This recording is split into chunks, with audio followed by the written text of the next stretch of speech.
अब सभी स्टूडेंट्स को नमस्ते, है ना। मैं विदेश्वर कुमार नेता हूँ। सक्सेस एकेडमी नेताम सर में आपका फिर से स्वागत करता हूँ। फिर से स्वागत करने का मतलब ये मेरा पहला क्लास है ना। एनी एग्जाम,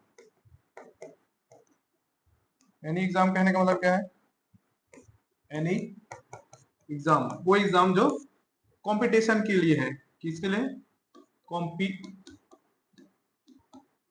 ठीक है, कंपटीशन के लिए। इसमें कौन कौन से एग्जाम आता है? एक वनडे एग्जाम होता है। वनडे एग्जाम में क्या क्या आएगा? पटवारी का आता है और हॉस्टल अधीक्षक आता है ना। हॉस्टल अधीक्षक का आएगा, है ना। और कौन सा आता है? और कौन सा आएगा? जैसे व्यापम जितना भी एग्जाम लेता है वो वनडे एग्जाम होता है अक्सर करके, है ना। एक वो होता है सीजीपीएससी भी आता है, लेकिन सीजीपीएससी को हम वनडे एग्जाम नहीं बोलते हैं, है ना। और भी एग्जाम होता है जैसे सीजीपीएससी है। क्या है? सीजीपीएससी है। इसमें एक एसएससी भी आएगा। क्या आएगा? एसएससी। वो ये इन सब चीजों के लिए मैं क्या है अभी क्लासेस स्टार्ट कर ली है। मैं सबसे पहले क्या करूंगा, क्लासेस को मैं पढ़ाऊंगा बेसिक लेवल से। कौन से लेवल से? बेसिक लेवल से, ठीक है। बेसिक लेवल से पढ़ाऊंगा। मैं वनडे एग्जाम के लिए मैं प्रिपेयर करूंगा। इसमें आप सीजीपीएससी के जो प्रीलिम्स के स्टूडेंट्स हैं, किसके? प्रीलिम्स के स्टूडेंट्स हैं, उन लोगों के लिए बेनिफिट रहेगा, है ना। ठीक है। मैं ऑल इंडियन जीएस और सीजीजीएस दोनों, है ना, उसमें कंप्यूटर का भी जितने भी सब्जेक्ट हैं जो वनडे एग्जाम के लिए वर्क होंगे वो सारे एग्जाम्स मैं यहाँ पे पढ़ाऊंगा, ठीक है। तो एनी एग्जाम कहने का मतलब होगा, है ना, तो उन स्टूडेंट के लिए ज्यादा बेनिफिट रहेगा जो वनडे एग्जाम की तैयारी कर रहे हैं। जैसे सीजीपीएससी का प्रीलिम्स में भी ऐसा फैक्चुअल क्वेश्चन आता है। कौन सा क्वेश्चन आता है? फैक्चुअल क्वेश्चन, फैक्चुअल, फैक्चुअल, है ना, फैक्चुअल क्वेश्चन। फैक्चुअल क्वेश्चन कहने का मतलब आपको सीधा सीधा पूछेगा, जैसे महात्मा गांधी ने अपने कार्यकाल में कौन कौन सी बुक लिखी हुई है, उसमें क्या देगा? 4 ऑप्शन दे देगा, ठीक है। या फिर मैं एक दो एग्जांपल के तहत बता देता हूं, ठीक है।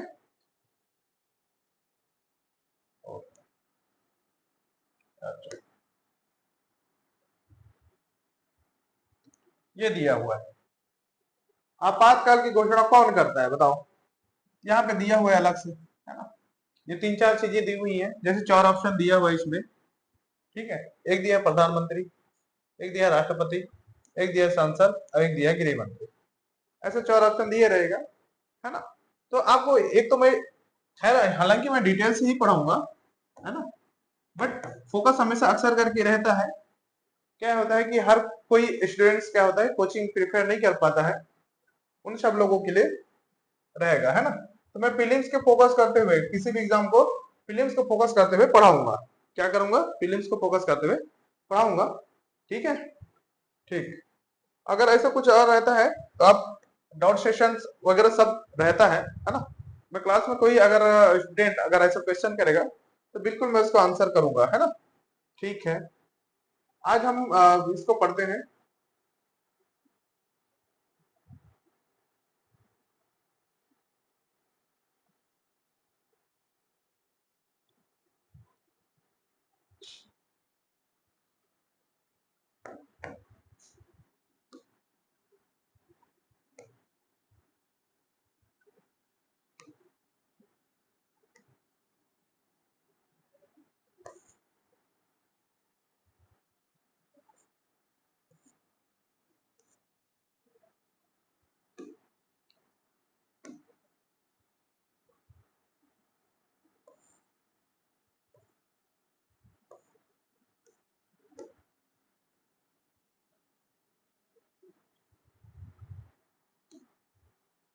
संविधान की पहली क्लास, पहली कक्षा, मतलब आज शुरुआत है।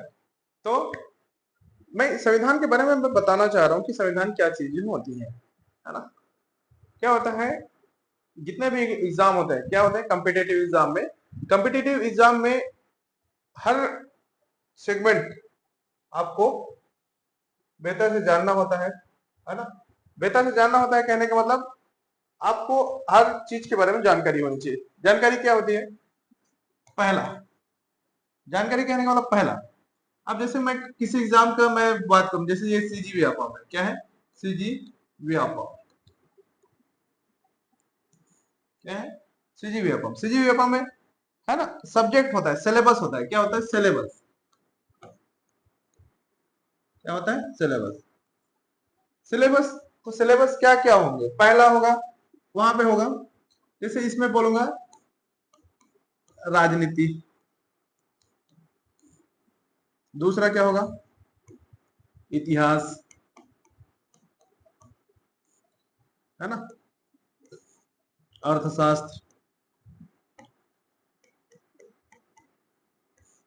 चौथा होगा, चौथा क्या होगा? पर्यावरण। पांचवा क्या होगा? Current affairs. Current affairs. इसमें क्या होगा? सारे खेल कूद सारे इसमें आ जाएंगे, है ना। अब उसके बाद क्या होगा? छठवा, इसमें छत्तीसगढ़ी ज्ञान होगा। छत्तीसगढ़ जीके।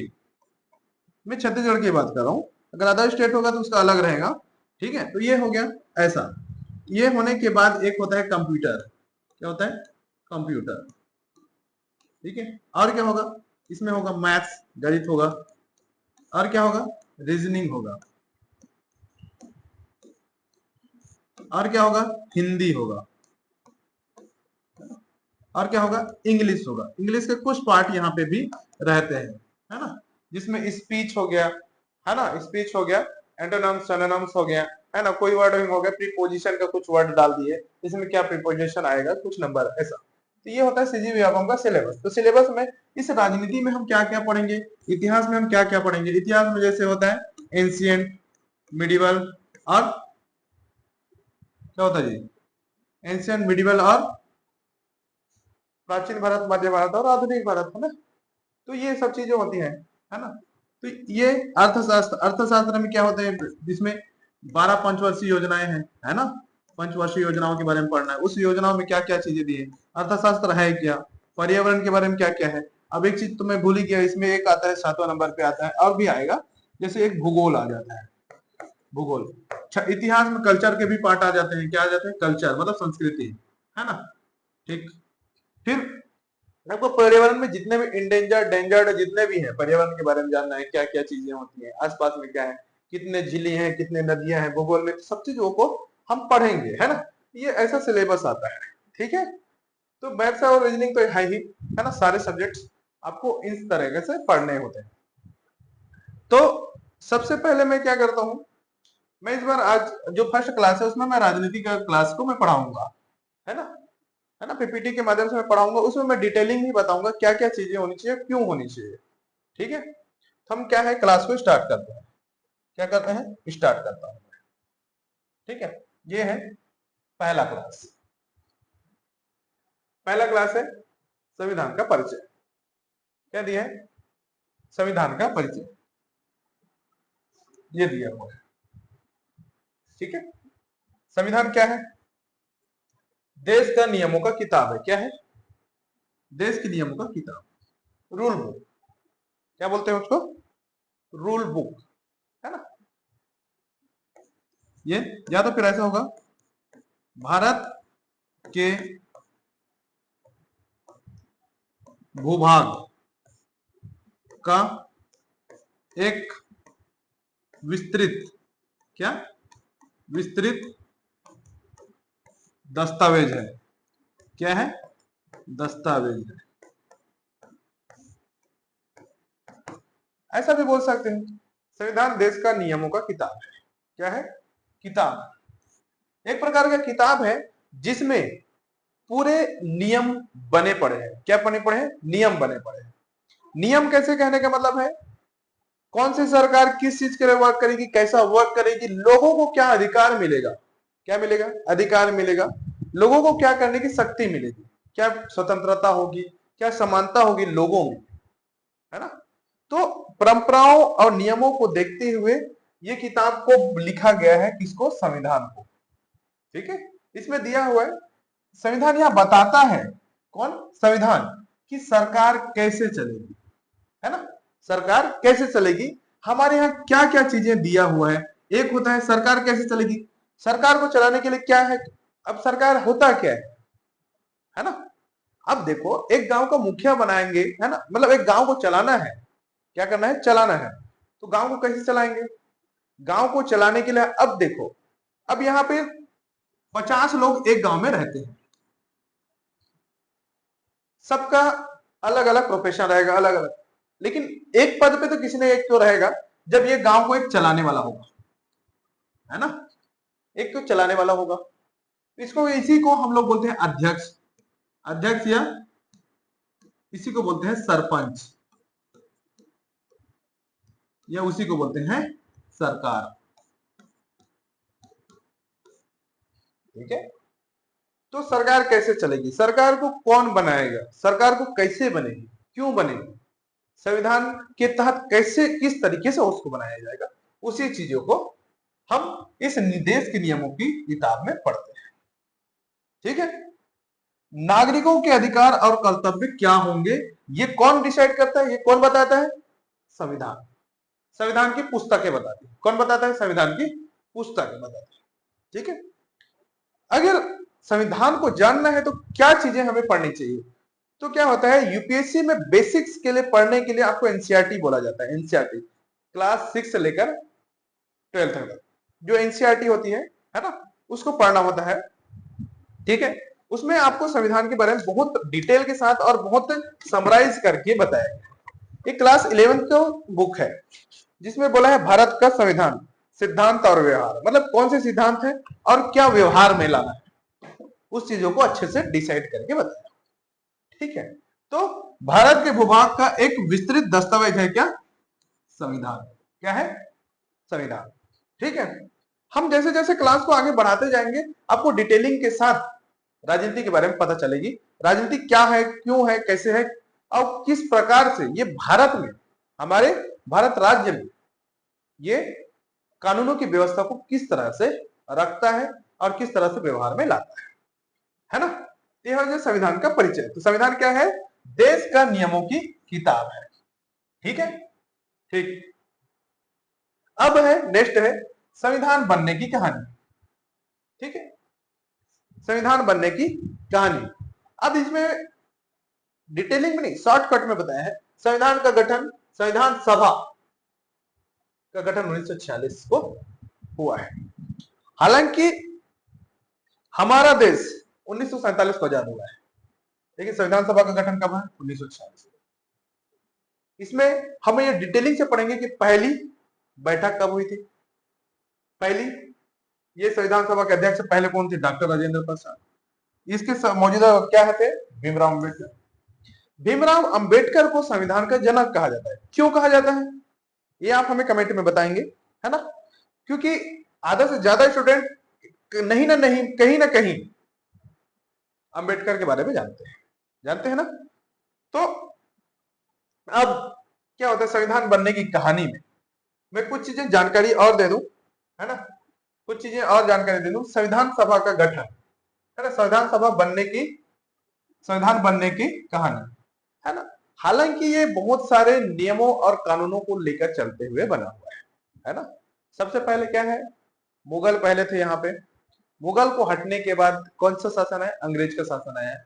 अंग्रेजों ने धीरे धीरे, है ना, क्या होता है, उन्होंने भी वही चीजों को बताया। जब हम अब इसकी ऐतिहासिक पृष्ठभूमि पढ़ेंगे, क्या पढ़ेंगे, ऐतिहासिक पृष्ठभूमि,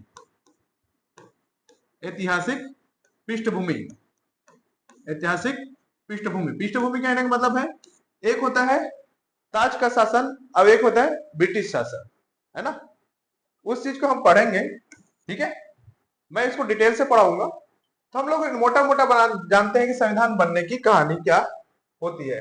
मैं इसको एक बार और डिटेल के साथ में बता देता हूँ, संविधान बनने की कहानी, ठीक है। तो संविधान बनने की कहानी का क्या है, ठीक है ना।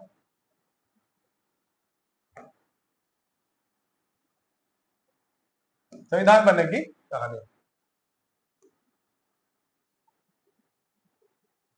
ये देखो, प्रथम बैठक अस्थायी अध्यक्ष डॉक्टर सच्चिदानंद सिन्हा थे। कौन थे? डॉक्टर सच्चिदानंद सिन्हा। कौन थे? डॉक्टर सच्चिदानंद सिन्हा। प्रथम बैठक जो पहली बार बैठक हुई थी, है ना, कब हुई थी? पहली बार बैठक हुई थी, उसमें डॉक्टर सच्चिदानंद सिन्हा अस्थायी अध्यक्ष थे। ये सीजीपीएससी 2022 का क्वेश्चन है, अस्थायी अध्यक्ष कौन थे? ठीक है, सीजीपीएससी में 2022, 21, 22 या 23 में ये क्वेश्चन था कि डॉक्टर सच्चिदानंद सिन्हा कौन थे, अस्थायी अध्यक्ष कौन था। उसमें ऑप्शन दिया था, 4 ऑप्शन दिया हुआ था, है ना। ठीक, उसमें बोला है नवंबर 1946 को गठन हुआ था। क्या का? संविधान सभा का। ठीक है, उसमें प्रथम बैठक हुई थी 9 दिसंबर 1946, आई थिंक 9 दिसंबर होगा, हाँ 9 दिसंबर 1940 को प्रथम बैठक। फिर उसके बाद ये अस्थायी थे, उसके बाद इसको स्थायी कौन था? डॉक्टर राजेंद्र प्रसाद, स्थायी आ गए 11 दिसंबर 1946। सबसे पहली बैठक 9 दिसंबर 1946 को। इसके अस्थायी अध्यक्ष कौन थे? डॉक्टर सच्चिदानंद सिन्हा। और स्थायी अध्यक्ष कौन थे बाद में जब बने? वो डॉक्टर राजेंद्र प्रसाद। क्योंकि इस होता है ना, गांव में ग्राम सभा का निर्माण होता है, मतलब ग्राम सभा बैठती है पंचायत के थ्रू, वहां से अब जिसका देखो जिसकी संख्या ज्यादा होगी, जैसे एसटी एससी, अगर आदिवासी क्षेत्र है और आदिवासी जनसंख्या ज्यादा है ना, आपका सचिव उससे मैटर नहीं करता है कि कौन सा वो का है। सरपंच तो आपका आदिवासी बनेगा, जैसे जिस एरिया का रहेगा, जिस एरिया में जिस जनसंख्या का ज्यादा बहुमत होगी उसके बनेंगे। अब सरपंच अपनी जगह है ना, लेकिन ग्राम सभा का जो अध्यक्ष बनेगा उस जगह के जिस क्षेत्र का है उस क्षेत्र का किसी एक को चुना जाएगा। कहां से? उसी जहां बैठक होगी, जैसे 20 लोग हैं या 10 लोग हैं, उनमें से ही बैठक में एक अध्यक्ष चुना जाएगा। 5 साल के लिए चुने या 3 साल के लिए, 2 साल के लिए चुने, तो वो ऐसा करके चुना जाता है ना। तो इसी प्रकार से इस अध्यक्ष का चुना गया। ठीक है, उद्देश्य प्रस्ताव कौन लाया है? 13 दिसंबर 1946 को उद्देश्य प्रस्ताव पारित हुआ है। उद्देश्य प्रस्ताव 1935 में भी लाया गया था, है ना। ये पंडित जवाहरलाल नेहरू ने उद्देश्य प्रस्ताव को लाया था। उसमें से बहुत सारे प्रस्ताव हमें अंग्रेजों के सामने में रखा था। उसी चीज को 22 जनवरी 13 दिसंबर 1946 को कौन लाया था?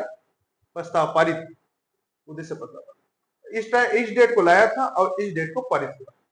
ठीक है, अब इसमें प्रारूप समिति का गठन। प्रारूप समिति क्या होता है? अब कैसे खाका खींचा जाएगा? किसका? संविधान का। किसका? संविधान का। मतलब किस तरीके से बनाया जाएगा, इसमें महिलाओं के अधिकार क्या होंगे, इसमें मतलब जमीनी अधिकार क्या होगी, है ना, फिर लोगों को क्या क्या अधिकार मिलेंगे, प्लस न्यायालय को क्या क्या अधिकार मिलेंगे, मतलब क्या क्या चीजें हो सकती है, कैसे संशोधन होगा, क्या चीजें होंगी, वो सब चीजें ये प्रारूप समिति ने गठन किया। तो 29 अगस्त 1947, है ना। हमारे 15 अगस्त 1947 को क्या हुआ था? हम लोग आजाद हुए थे। फिर उसके बाद बैठक हुई थी, उसमें उसके अध्यक्ष कौन थे? भीमराव अंबेडकर। ठीक है, कौन थे? भीमराव अंबेडकर। संविधान पर लास्ट हस्ताक्षर हुआ था 24 जनवरी 1950 को, है ना। 24 जनवरी 1950 को लास्ट संविधान पर हस्ताक्षर हुआ था और लागू हुआ था 26 जनवरी 1950 को। ये डिटेलिंग है, जानकारी है आपको, ये चीजें आपको आएंगी। संविधान सभा का सबसे पहला बैठक कब हुआ था? 9 दिसंबर 1946 को। इसके अस्थायी अध्यक्ष कौन थे? डॉक्टर सच्चिदानंद सिन्हा। और स्थायी अध्यक्ष कौन थे? राजेंद्र प्रसाद, जब बाद में हुआ 11 दिसंबर। ठीक है, तो इस प्रकार से आपको जानकारी रखनी है। ठीक है, अब मैं फिर से आता हूं, है ना। अब देखो लागू कब हुआ है आपको पता है? 26 जनवरी 1950 को। हस्ताक्षर कब हुआ है? 24 जनवरी 1950 को, है ना। इसके प्रारूप समिति के अध्यक्ष कौन थे? डॉक्टर भीमराव, है ना। समय कब लगा? 2 साल 11 महीने 18 दिन। कितने? 2 साल 11 महीने 18 दिन। इसका अमाउंट क्या लगा मालूम है?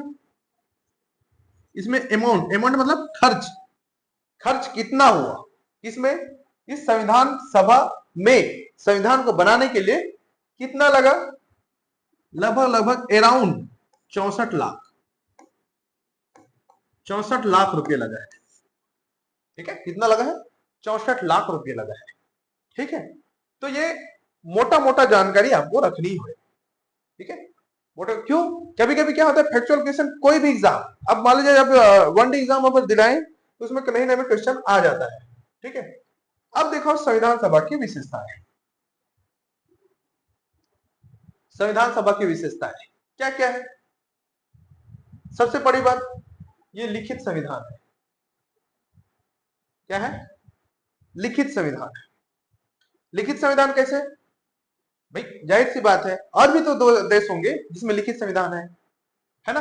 लिखित संविधान है तो कहां कहां है लिखित संविधान? अमेरिका में भी है, अमेरिका में भी है, फ्रांस में भी है ना? और कहां है? ऐसे बहुत सारे जगह पे लिखित संविधान है। क्या है? लिखित संविधान है। ठीक है, किससे लिखा गया? हाथ से लिखा गया, हालांकि उसको प्रारूप को टाइप राइटर से बनाया गया है ना। तो इस प्रकार से क्या है? एक लिखित संविधान है। भारतीय संविधान की विशेषताएं बता रहा हूं मैं। ये एक लिखित संविधान है। लिखित संविधान कहने का मतलब हमारे पास वो दस्तावेज है जिसमें लिखा गया है हर नियम और हर कानूनों को, हर अधिनियम को जो पारित होता है कहा? संविधान सभा में। तो वो क्या है? लिखा हुआ है आज भी हैंड राइटिंग में। ठीक है, दोनों हैंड राइटिंग और टाइप राइटिंग दोनों से, है ना। और ये भारत का सबसे बड़ा संविधान है, भारत का ही सबसे लार्जेस्ट कॉन्स्टिट्यूशन। लार्जेस्ट कहने का मतलब सबसे लंबा लिखित संविधान है। ठीक है, लंबा सबसे बड़ा संविधान। बड़ा संविधान कहने का मतलब इस संविधान में कितने, शुरुआत में इसमें 8 अनुसूची थी, 395 अनुच्छेद थे, है ना, और कितने भाग थे? 22 भाग था ऐसा। ठीक है, 8 अनुसूची थी। जब 1950 में लागू हुआ तब 8 अनुसूची थी, है ना, 395 अनुच्छेद थे और 22 भाग था।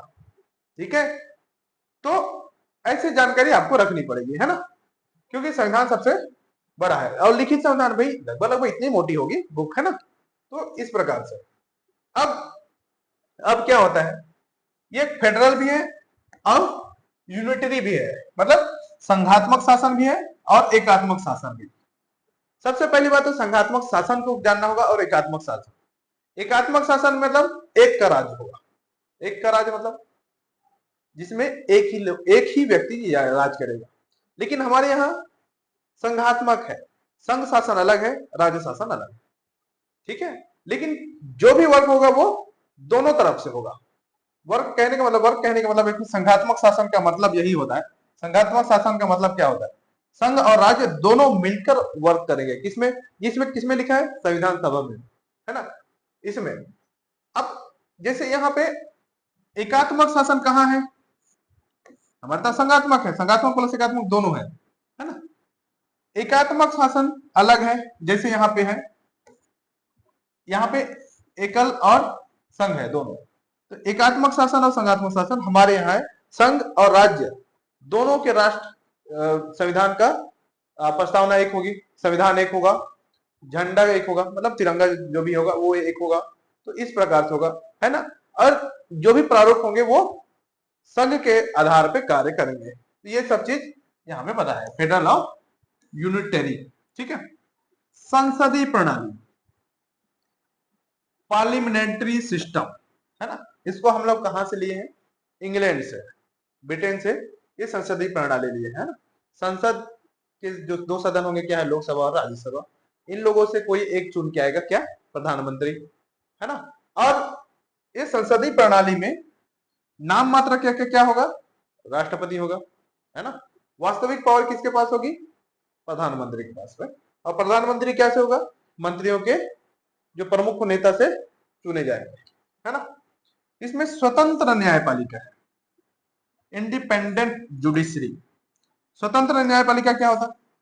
न्यायपालिका स्वतंत्र है अपना विचार रखने के लिए, अपना व्यक्तित्व बताने के लिए, अपना वर्क करने के लिए। इसमें इनका कोई मतभेद नहीं रहेगा। मतभेद कहने का मतलब इनका स्वतंत्र न्यायपालिका क्या है, वो संविधान इसमें ये इनकी विशेषता को बताता है कि जो न्यायपालिका है जो डिसाइड कर दिया वो सभी संविधान के जितने भी लोग हैं, देश के राज्य के जितने भी लोग हैं, उनको मानना पड़ेगा।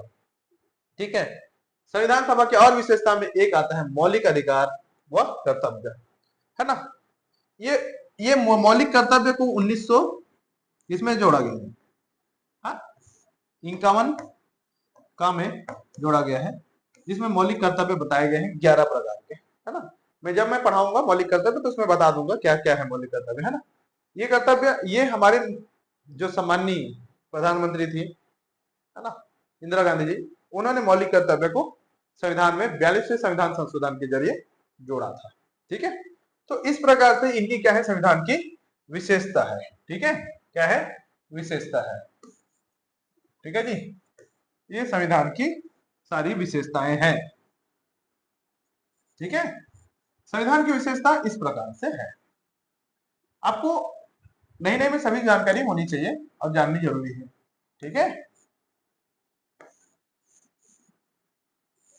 ठीक है जी, हाँ ठीक। अब नेक्स्ट में आते हैं,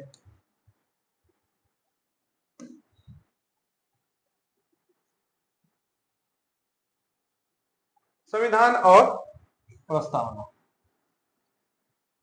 है ना, संविधान और प्रस्तावना। तो संविधान की शुरुआत कब हुई थी? 1950, 1950 में लागू हुआ था। और बुक जो लिखा गया, क्या लिखा गया, जो पुस्तक लिखी गई, उसके फ्रंट पेज में, पहला पेज में ही क्या लिखा गया, प्रस्तावना, प्रियम्बल। प्रियम्बल क्या लिखा गया, प्रियम्बल। क्या लिखा गया, प्रियम्बल, प्रस्तावना लिखी गई। और प्रस्तावना में क्या क्या लिखी गई है? संविधान की शुरुआत में प्रस्तावना से होती है। संविधान की शुरुआत में प्रस्तावना से होती है। हम भारत के लोग किसके लिए? जनता की सर्वोच्चता के लिए। क्योंकि संविधान सबसे पहले किसको मुख्य धारा में मुख्य मानता है? लोगों को। किसको? लोगों को, लोकतंत्र को मानता है ना। क्योंकि लोग ही तो हैं, उन्हीं के लिए तो क्या बनाया गया है, संविधान बनाया गया है। किसके लिए बनाया है? लोगों के लिए। किसके लिए? जनता की सर्वोच्चता के लिए, है ना। और इसमें बताया प्रस्तावना ही संविधान का क्या है, परिचय और आत्मा है। क्या है? आत्मा है। संविधान किसके लिए बनाया गया है? लोगों के लिए। गांव, शहर, राज्य और डिस्ट्रिक्ट और भारत देश में रहने वालों के लिए क्या बनाया है? संविधान। ठीक है, मैं उसको और अच्छे से डिटेल के साथ में और वो कर देता हूं। ठीक है,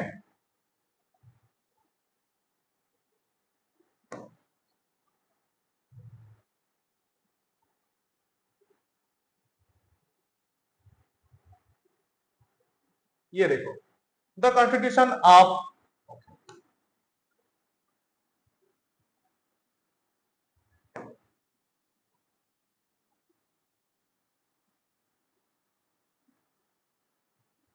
the Constitution of India, preamble. We are the people of India, having solemnly resolved to Constitution India into a sovereign, socialist, secular, democratic republic, and the secure to all its citizens justice, न्याय किसके लिए? Social, economics and political. आपको हिंदी में पढ़ेंगे तो ज्यादा बेहतर है। मैं I will try my best. ठीक है, कोशिश करता हूँ हिंदी वाला।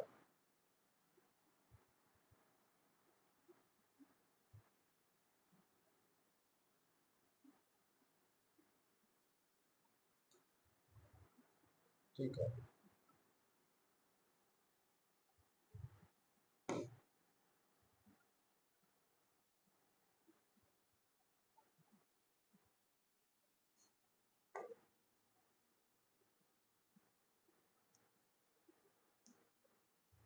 ठीक है, इसमें रखते हैं। ये दिखाओ, भारत का संविधान। हम भारत के लोग भारत को एक संपूर्ण प्रभुत्व संपन्न समाजवादी पंथ निरपेक्ष लोकतंत्रात्मक गणराज्य बनाने के लिए तथा उसके समस्त नागरिकों को सामाजिक, आर्थिक और राजनीतिक न्याय, विचार, अभिव्यक्ति, विश्वास, धर्म और उपासना की स्वतंत्रता, ये तीन चीज है, ये न्याय के लिए है। राजनीतिक न्याय, सामाजिक न्याय, आर्थिक न्याय। ये क्या है? प्रस्तावना में दिया गया है, ये सामाजिक, आर्थिक और राजनीतिक न्याय। लेकिन स्वतंत्रता किस किस चीज की? अपने विचारों की स्वतंत्रता, अभिव्यक्ति मतलब बोलने की स्वतंत्रता, लोगों को बोलने की स्वतंत्रता, अपने विश्वास की स्वतंत्रता, धर्म की स्वतंत्रता, जो आज के डेट में बहुत ज्यादा चल रहा है, और उपासना की स्वतंत्रता। आप चाहें तो किसी भी बौद्ध का उपासना कर सकते हैं, या किसी देवता का उपासना कर सकते हैं, या किसी भगवान की उपासना कर सकते हैं, या तो फिर जो भी आप कर सकते हैं। ये स्वतंत्र है, आप इसके लिए धर्म के लिए स्वतंत्र है। प्रतिष्ठा और अवसर की समता, है ना। प्रतिष्ठा क्या होता है, प्रतिष्ठा वही, अब एक होता है राज्य होता है ना, राज्य, एक राज्य में प्रतिष्ठा क्या होता है, प्रतिष्ठा कहने का मतलब उसको ये अधिकार है, वो एमएलए के लिए चुनाव लड़ सकता है, उसको अवसर समान मिलेगा, है ना, है ना, वो है। लेकिन वो क्या है, उसकी परिसीमन होगी, परिसीमन आयोग आएगा, उसमें उस एरिया का परिसीमन किया जाएगा उसके आधार पर।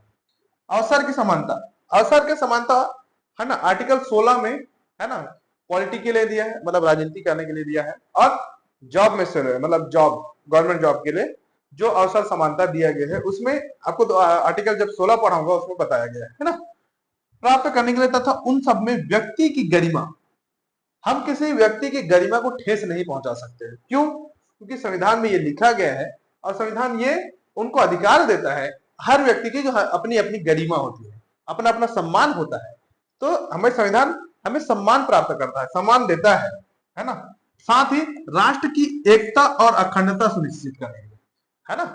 क्या होता है कि जब सबसे पहले 1947 के पहले क्या था, भारत एक टुकड़ों में विभाजित था, है ना, है ना, है ना, क्या था, एक टुकड़ों में विभाजित था, क्या में विभाजित था, टुकड़ों में विभाजित था। अब देखते हैं, मैं ट्राई करता हूं, मैं इसके बाद बताता हूं। एकता अखंडता सुनिश्चित करने वाली बंधुता बढ़ाने के लिए दृढ़ संकल्प होकर, दृढ़ संकल्प मतलब हम अपना दृढ़ संकल्प लेते हैं, और अपनी इस संविधान सभा में, मतलब उस संविधान सभा में जिस समय में 1949 ईस्वी में क्या किया गया था, 26 नवंबर 1949 को इसको क्या किया गया था, हस्ताक्षरित किया गया था। इसी दिन, आज तारीख 26 नवंबर 1949 ईस्वी, मिति मार्गशीर्ष शुक्ल सप्तमी संवत 2006 विक्रमी को एतद द्वारा इस संविधान को अंगीकृत, अंगीकृत मतलब उसको प्रमाणित, अधिनियमित और आत्मार्पित करते हैं इस डेट, ठीक है।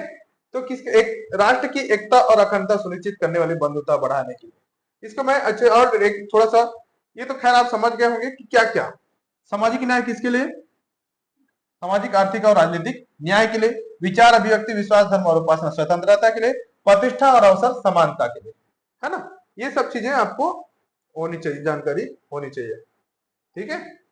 अब देखो यहाँ पे मैं इसमें रखता हूं, ये है देखो, ये पूरा भारत का नक्शा है। जब पाकिस्तान अलग नहीं हुआ था, इधर म्यांमार अलग नहीं हुआ था, और ये इधर पाकिस्तान है, वाला क्षेत्र ऐसा, मतलब ये लद्दाख ऐसा, ठीक है, इनमें से कुछ आधा ऐसे क्षेत्र है। तो जब अलग नहीं हुआ था, इस समय में जो वो थी, क्या थी, रियासत थी, क्या थी, रियासत, कितना था रियासतें, 565 रियासत थी, है ना। तो जब 1947 में जब आजाद हुए, है ना, उसमें पाकिस्तान अलग हुआ, कौन अलग हुआ, पाकिस्तान अलग हुआ, है ना, पाकिस्तान अलग हो गया, ठीक है ना, ये पाकिस्तान अलग हो गया, ठीक है, ये पाकिस्तान हो गया, है ना, पाकिस्तान अलग हो गया। और ये भारत का नक्शा इधर ऐसा ऐसा है, ठीक है, जो भी है ऐसा, है ना। अब इसके बाद यहाँ पे फिर ये बाद में 1971 में फिर पाकिस्तान के जब लड़ाई हुआ, तो इसको पूरी पाकिस्तान बना दिया, इसको बांग्लादेश नाम बोल दिया गया बाद में, है ना। इसको सबको एकजुट किया गया था। इसमें क्या था, इसमें भी मुस्लिम थे, इधर भी मुस्लिम थे, तो मुस्लिम लीग अपना अलग सा क्या चाहती थी, देश बनाना चाहते थे, क्या बनाना चाहते थे, देश बनाना चाहते थे, और इसमें अलग हुआ। तो सबसे पहले रियासतें कितनी थी, 565। तो इस प्रकार से डिटेलिंग आपको जाननी होती है, ठीक है। अब ये हैदराबाद था, इसके 565 रियासतें अलग अलग थी, ऐसा भोपाल है, इंदौर है, ये सेंट्रल ये में आएगा, क्या क्या थे, इधर छोटा नागपुर का पठार, इधर बस्तर वाला एरिया जगदलपुर, ये अलग रियासत थी, इसके राजा कौन थे, इधर बहुत सारी चीजें यहाँ पे रहेंगी 1947 के पहले, ठीक है। तो उसको एकीकरण के माध्यम से कौन, वल्लभ भाई पटेल, सरदार वल्लभ भाई पटेल जो गृह मंत्री हुए उस टाइम पे, पहले संविधान सभा के उस समय में जब चुनाव हुआ, तो उसके पहले गृह मंत्री थे, उन्होंने एकीकरण, एकीकरण किया, किसका, पूरे देश का, है ना। क्यों, अब भाई ऐसे में छोटे छोटे वो रहेंगे, छोटे छोटे ऐसा कस्बे रहेंगे या रियासतें रहेंगी, ऐसे में तो भारत कहाँ एक बन पाएगा। उसको भारत को एक बनाने के लिए सबको आपस में जोड़ा गया, है ना। मैं कहानी के माध्यम से जब वो बताऊंगा, तो हैदराबाद उस समय में नहीं जुड़ा था, है ना, ये जम्मू कश्मीर नहीं जुड़ा था। यहाँ पे एक छोटा सा आता है, जूनागढ़ करके आता है, वो नहीं जुड़ा था, वो बाहर जुड़ना चाहता था या उन अपना अलग से रियासतें रखना चाहता था। तो उन सब चीजों को जब इतिहास की क्लास होंगी उसमें मैं और बच्चे से बता दूंगा। तो इस प्रकार से था। तो इस भारत को एकता और अखंडता बनाने के लिए कौन वो किया था, राष्ट्र की एकता और अखंडता के लिए वल्लभ भाई पटेल गृह मंत्री थे, उन्होंने इस पूरे भारत को जोड़ा था। इसीलिए उसी के नाम पे कहा, साबरमती के आश्रम के पास में गुजरात में उसके नाम से एक स्टेच्यू बनाया गया है ना, statue of unity, statue of unity है ना, एकता का प्रतीक बोलते हैं। किसके नाम, किसका, वल्लभ भाई, सरदार वल्लभ भाई पटेल है ना। तो इस प्रकार से आपका क्लास रहता है, ठीक है। इसमें मैं सारी चीजें मैं बता दिया मैं, ठीक है। तो किस तरीके से हुआ, क्या चीज हुआ, है ना, ठीक है जी। तो इस प्रकार से आपका संविधान की क्लास है, ठीक है। और इसको मैं छोटे छोटे चीजों में और बता देता हूं, वो आपके लिए जानकारी की बहुत ज्यादा जरूरी है, ठीक है। जो कि संविधान को बनने के लिए इसमें क्या क्या जरूरत है, अब सरकार की आवश्यकता कैसे है, इसमें मैं कुछ चीजें आपको बता देता हूं, है ना।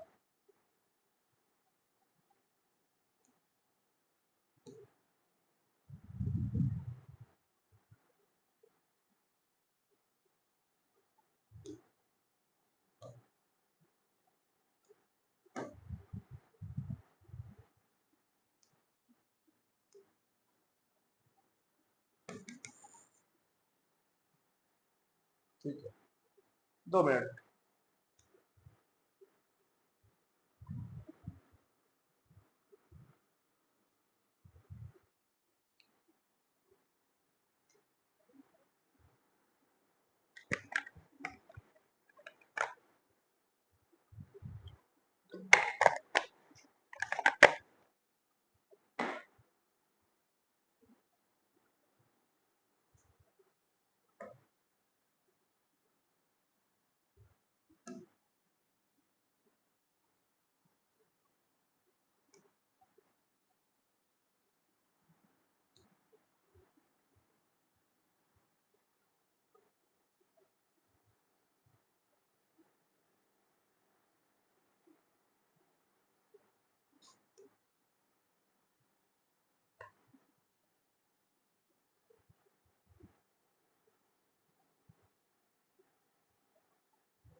देखो, ये एनसीईआरटी 11th का बुक है, इसमें बोला है संविधान क्या, क्यों और कैसे, है ना, ये सब दिया हुआ है, ठीक है। इसमें कुछ चीजें मैं जो आपको बताना चाह रहा हूं, सिर्फ कुछ शॉर्ट चीजें हैं, है ना।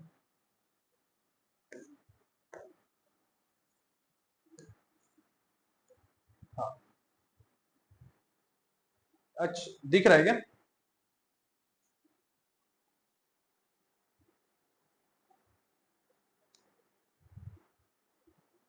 अच्छा ठीक है, आप देख लीजिए, है ना।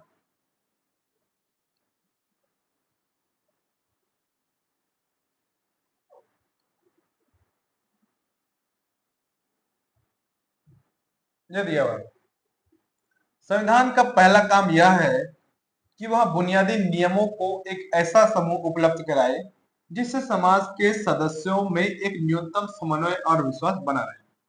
देखो, संविधान का पहला काम यह है कि वह बुनियादी नियमों का एक ऐसा समूह उपलब्ध कराए जिससे समाज के सदस्यों में एक न्यूनतम समन्वय और विश्वास बनाए।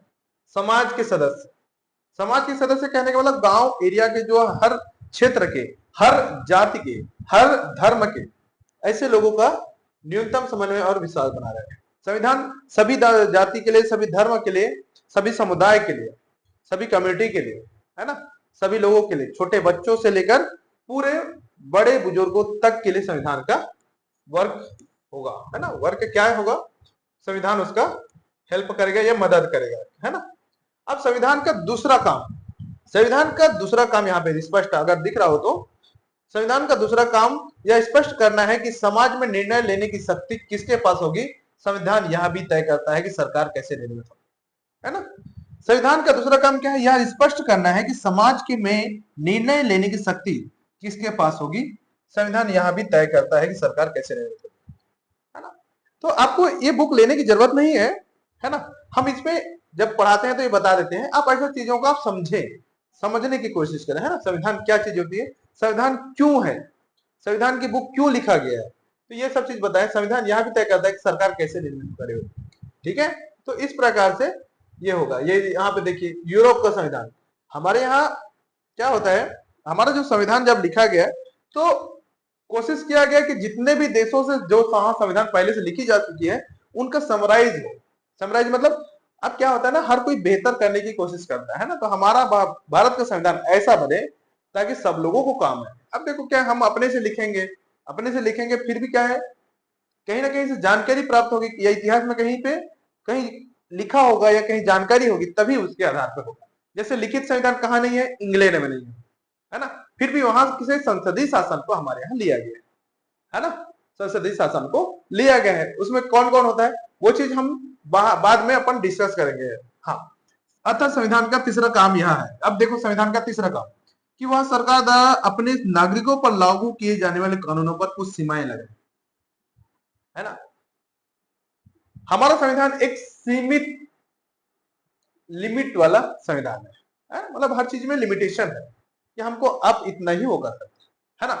अभिव्यक्ति की स्वतंत्रता है, लेकिन अभिव्यक्ति की स्वतंत्रता कुछ भी गाली गलौज नहीं कर सकते किसी को, वो एक लिमिट है ना। लिमिट कैसे कहने का मतलब हम उसको उस लिमिट तक उस भाई पावर का इस्तेमाल उतना ही करेंगे ना जितना जरूरत हो। अब जरूरत से ज्यादा किसी को कुछ भी कर रहा हो, वो सब चीज नहीं होता है ना। तो इस प्रकार से ठीक है, थोड़ा सा फिनिशिंग बोर्ड हो रहा है यार, ये चालू हो गया।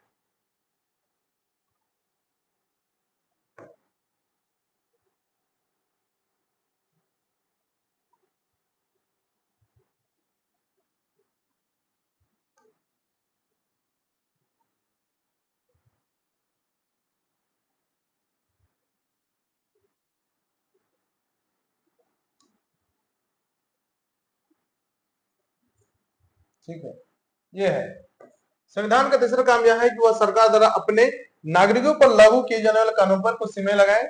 ये सीमाएं इस रूप में मौलिक होती हैं कि सरकार कभी उनका उल्लंघन नहीं कर सकती। सरकार कभी उसका उल्लंघन नहीं कर सकती। सरकार कहने का मतलब है अब नागरिकों के लिए जो नियम बनाए गए हैं, पहले से नियम चलते आ रहे हैं संविधान में। हमारा जो संविधान है एक लचीला संविधान है, कठोर भी है लचीला भी है। वो कैसा है वो मैं आगे जैसे ही क्लास होगा उसमें बताऊंगा, जैसे जैसे क्लास होगा। लचीला कहने के मतलब क्यों, लोग उसमें संविधान संशोधन कर सकते हैं, लेकिन उसमें क्या है बहुमत होनी चाहिए। संविधान का कुछ चीजें को चेंज करना हो उसको चेंज कर सकते हैं, लेकिन उसमें क्या है ना, जैसे नागरिकों के लिए कोई अधिकार दिया हुआ है, क्या है अच्छी,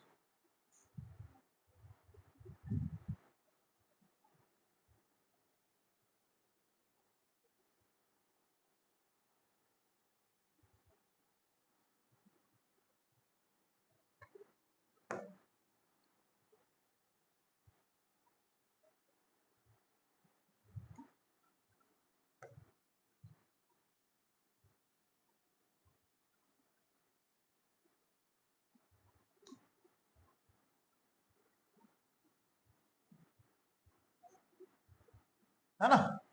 तो उसको उल्लंघन नहीं कर सकते, ठीक है। मैं इसका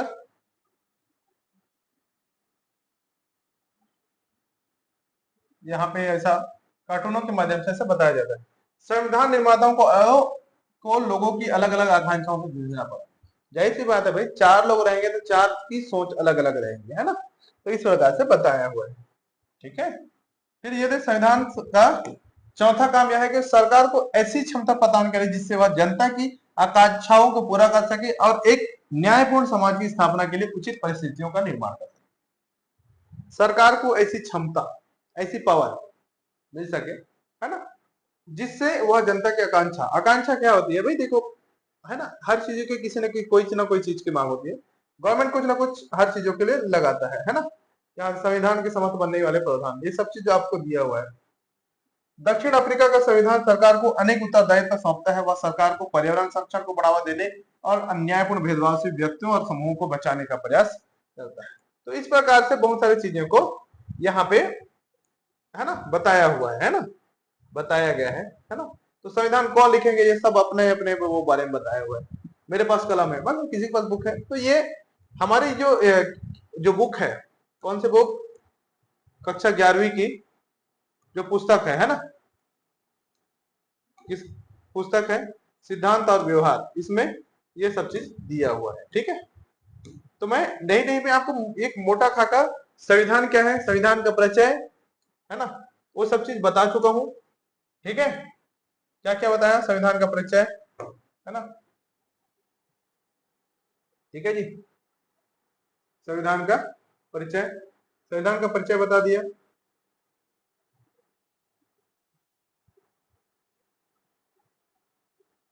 सारी चीजें बता चुका हूं, संविधान का परिचय बता दिया, संविधान क्या है वो भी बता दिया। तो आज हम मोटा मोटा क्या क्या क्या पढ़े, संविधान। संविधान में सबसे पहले क्या पढ़े, परिचय, क्या होता है संविधान, है ना।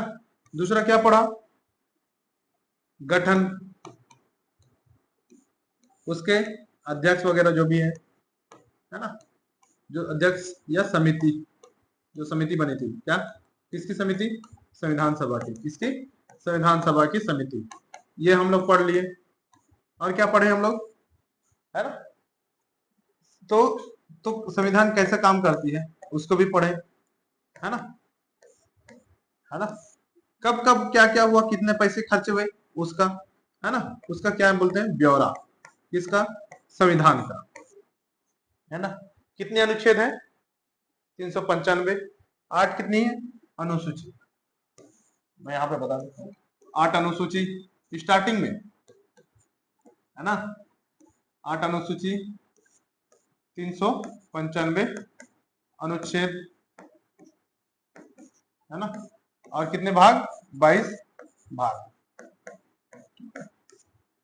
ठीक है, अब ये भाग तो उतना ही है। 8 अनुसूची अब कितनी हो गई, 12 अनुसूची हो गई है। हम इसको डिटेल से पढ़ेंगे जब पढ़ेंगे। अब ये 395 जो है वो लगभग लगभग 470 के आसपास हो गई है। अब इसके बाद संशोधन है, अभी तक कितने पिटीशन डाल चुके हैं, लगभग 130वां संशोधन डाल चुके हैं। उसमें सिर्फ 105 संविधान संशोधन हुए, मतलब बाकी नहीं हो पाई है। 105 संविधान संशोधन हुआ है, उसमें कौन कौन से इंपॉर्टेंट पार्ट है उसको मैं बताऊंगा। तो आज के क्लास यहीं पे खत्म करते हैं। 2 बार सब तक रिपोर्टिंग हो गया है ना। तो क्या क्या चीजें मैंने अभी तक खाका पढ़ाया है ना, वन एग्जाम के आधार पे, तो वो सब चीजों को मैं शॉर्ट में और जितना हो सके, है ना, डिटेल के साथ में आपको बता चुका हूं, है ना। तो थैंक यू सो मच, है ना।